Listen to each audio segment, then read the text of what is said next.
ನಮಸ್ಕಾರ, welcome back to my cooking channel. Budget friendly ಮೂರನೇ ದಿನ ಇವತ್ತು ಮಾಡ್ತಾ ಇದ್ದೀನಿ ಚಪಾತಿ, ಆಲೂಗೆಡ್ಡೆ ಪಲ್ಯ, ಕ್ಯಾರೆಟ್ ಒಗ್ಗರಣೆ, ಮೊಸರನ್ನ. ನೋಡಿ, ಇಷ್ಟು ತರಕಾರಿಗಳನ್ನ ಬಳಸ್ತಾ ಇದ್ದೀನಿ. ಆಲೂಗೆಡ್ಡೆ ತೊಳೆದು ಆಲೂಗೆಡ್ಡೆನ ಬೇಯೋದಕ್ಕಿಡೋಣ.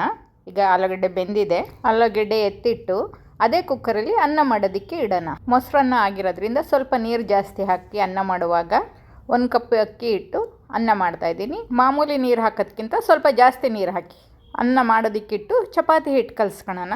1 ಗಂಟೆ ಮುಂಚೆ ಕಲಸಿಟ್ರೆ ಚಪಾತಿ ಸ್ಮೂತಾಗಿ ಚೆನ್ನಾಗಿ ಬರುತ್ತೆ.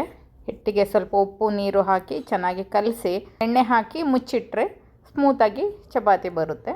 ಹಿಟ್ಟಿಗೆ 1 ಪ್ಲೇಟ್ ಮುಚ್ಚಿಡೋಣ. ಈಗ ಒಗ್ಗರಣೆ ಮಾಡ್ಕೊಳ್ಳೋಣ. ಪಲ್ಯ ಮಾಡೋದಕ್ಕೆ 2 ಸ್ಪೂನ್ ಎಣ್ಣೆ, ಸಾಸಿವೆ, ಕಡಲೆಬೇಳೆ, ಉದ್ದಿನಬೇಳೆ ಬ್ರೌನ್ ಆಗೋವರೆಗೂ ಹುರ್ಕೊಳ್ಳೋಣ. ಸ್ವಲ್ಪ ಇಂಗು ಹಾಕೋಣ.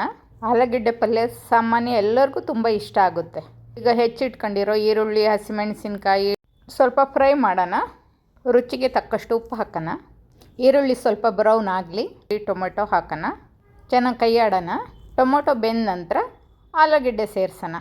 ಆಲೂಗೆಡ್ಡೆನ ಕೈಯಿಂದ ಸ್ಮ್ಯಾಶ್ ಮಾಡಿ ಹಾಕೋಣ. ಆಲೂಗೆಡ್ಡೆ ತರಕಾರಿ ಚೆನ್ನಾಗಿ ಮಿಕ್ಸ್ ಆಗಂಗೆ ಕೈಯಾಡಿ ಪ್ಲೇಟ್ ಮುಚ್ಚಿ 2 ನಿಮಿಷ ಬಿಡಿ. ಈಗ ಅನ್ನ ಮಾಡಿದ್ನಲ್ಲ ಮೊಸರನ್ನಕ್ಕೆ, ಅದನ್ನು ತೆಗೆದು ಸ್ಪೂನಲ್ಲಿ ತಿರುಗ್ಸೋಣ. ಯಾಕೆ ಅಂದರೆ ಬಿಸಿ ಇದ್ದಾಗೆ ತಿರುಗಿಸಿದ್ರೆ ಸ್ಮೂತಾಗಿ ಚೆನ್ನಾಗಾಗುತ್ತೆ. ಸ್ವಲ್ಪ ನೀರು ಹಾಕಿ ತಿರುಗಿಸಿದ್ರೆ ಗಂಟಾಗಲ್ಲ, ಬಿಡಿ ಬಿಡಿಯಾಗೂ ಇರುತ್ತೆ. ಸ್ಮ್ಯಾಶ್ ಮಾಡೋದ್ರಿಂದ ಸ್ಮೂತಾಗಿ ಚೆನ್ನಾಗಿ ಬರುತ್ತೆ ಮೊಸರನ್ನ. ರುಚಿಗೆ ತಕ್ಕಷ್ಟು ಉಪ್ಪು, ಶುಂಠಿ ಬೆಳ್ಳುಳ್ಳಿ ಪೇಸ್ಟು, ಈರುಳ್ಳಿ, ಕಾಳುಮೆಣಸಿನ ಪುಡಿ ಹಾಕೋಣ. ಜೊತೆಗೆ ನಂದಿನಿ ಮೊಸರು, ಸ್ವಲ್ಪ ನಂದಿನಿ ಹಾಲು ಹಾಕೋಣ. ಮಧ್ಯಾಹ್ನಕ್ಕೆ ಮಾಡೋದ್ರಿಂದ ಹಾಲು ಜಾಸ್ತಿ, ಮೊಸರು ಸ್ವಲ್ಪ ಹಾಕಬೇಕು.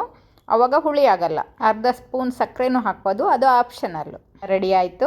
ಮೊಸರನ್ನ ಬೇಸಿಗೆಗೆ ತಂಪು, ಆರೋಗ್ಯಕ್ಕೂ ಒಳ್ಳೆಯದು, ಹೆಲ್ತಿಯಾಗೂ ಇರುತ್ತೆ. ಅರಿಶಿನ ಪುಡಿ ಹಾಕೋದು ಮರೆತುಬಿಟ್ಟಿದೆ, ಅದಕ್ಕೆ ಈಗ ಹಾಕಿದ್ದೀನಿ.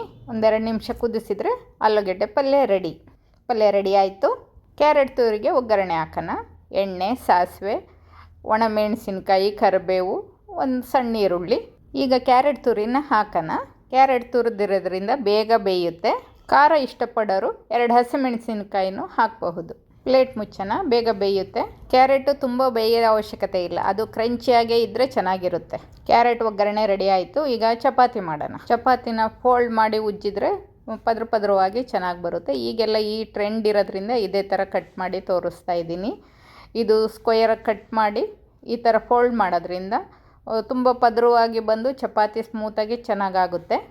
ಈ ಥರ 4 ಕಡೆಯಿಂದನೂ ಫೋಲ್ಡ್ ಮಾಡಿ ಪದರಾಗಿ ತುಂಬ ಚೆನ್ನಾಗಿ ಬರುತ್ತೆ ಚಪಾತಿನ ಈಗ ಹಿಟ್ಟಾಕಿ ಉದ್ದನ ಹಂಚಕ್ಕೆ ಮುಂಚೆನೇ ಕಾಯಕ್ಕಿಡಬೇಕು. ಚಪಾತಿ ಚೆನ್ನಾಗಿ ಬೇಯಬೇಕು ಅಂದರೆ ಹಂಚು ಚೆನ್ನಾಗಿ ಕಾದಿರಬೇಕು. ನೋಡಿ, ಈಗ ಹಂಚಿಗೆ ಹಾಕಿದ್ದೀನಿ ಚಪಾತಿ. 1 ಸ್ಪೂನ್ ಎಣ್ಣೆ ಹಾಕೋಣ. ನೋಡಿ ಎಷ್ಟು ಚೆನ್ನಾಗಿ ಉಬ್ಬಿ ಬರ್ತಾ ಇದೆ. ಚಪಾತಿನ ಚೆನ್ನಾಗಿ ತಿರುಗಿಸಿ ಬೇಯಿಸಬೇಕು. ಚೆನ್ನಾಗಿ ಬೇಯಬೇಕು ಚಪಾತಿ ಚೆನ್ನಾಗಿ ಕಾಣ್ತಾ ಇದೆ ಅಲ್ಲ. ಇನ್ನು ಮಾಮೂಲಿ ಥರ ಚಪಾತಿ ಮಾಡಿದ್ದೀನಿ. ಇನ್ನೊಂದನ್ನು ಈ ಥರನೇ ಜಾಸ್ತಿ ಮಾಡಿದ್ದೀನಿ. ನಿಮಗೆ ತೋರ್ಸೋಕ್ಕೋಸ್ಕರ 1 ಸ್ಕ್ವೇರ್ ಚಪಾತಿ ಮಾಡಿದೆ. ಮೊಸರನ್ನ, ಚಪಾತಿ, ಪಲ್ಯ ಎಲ್ಲ ರೆಡಿ ಆಯಿತು. ಎಲ್ಲ ರುಚಿಯಾಗಿದೆ, ಹೆಲ್ತಿಯಾಗಿದೆ. ಧನ್ಯವಾದಗಳು.